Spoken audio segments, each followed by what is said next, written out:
Take a look at the futures, which are pointing modestly higher for the begin the week. And let's bring in Keith Fitz-Gerald. Keith, great to see you. A lot of factors out there that could slow down the market. We know that. We've got, Omicron, the Fed, inflation. Do you think these fears were a little overblown?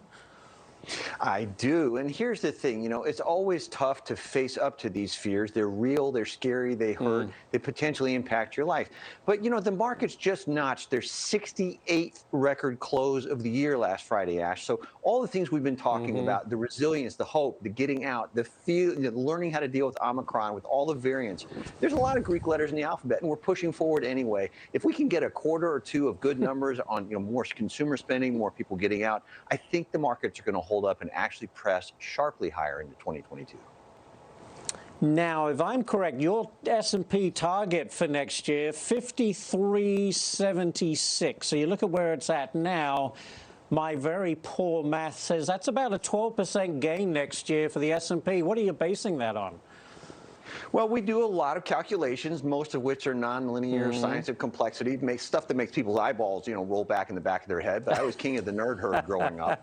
But the bottom line is, it's price prediction theory, and it's not going to be a smooth ride getting there.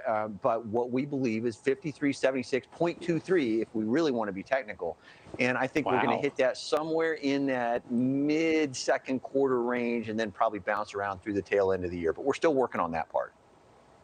So what do you like? Do you like energy, big tech, financials? What are you into? This is very much stick with the winners scenario. So big tech like Apple makes sense. Companies like Cigna, which is in the health insurance, just reaffirmed guidance. Novavax, for example, working on COVID. We're getting more information about learning to deal with the virus. Big tech continues to change our world. Financials are another key play in here. A company like JP Morgan is a no-brainer, in my opinion, particularly if the Fed steps into it. So, again, stick with winners. If you got a winning horse, there's no sense in getting off of it in the middle of the race. You're up in Seattle, aren't you, Keith? How are the roads this morning? Oh, we are 8 degrees and falling. It is icy, snowy, scary stuff out there right now. 75 and sunny in Florida. That's all I'm going to say. Keith Fitz-Gerald, great stuff. Stay safe out there. Don't forget to put on your mittens and your long johns. Thank you so much, Keith. Appreciate it. Hi, it's Keith here. Thanks for checking out today's highlight clip.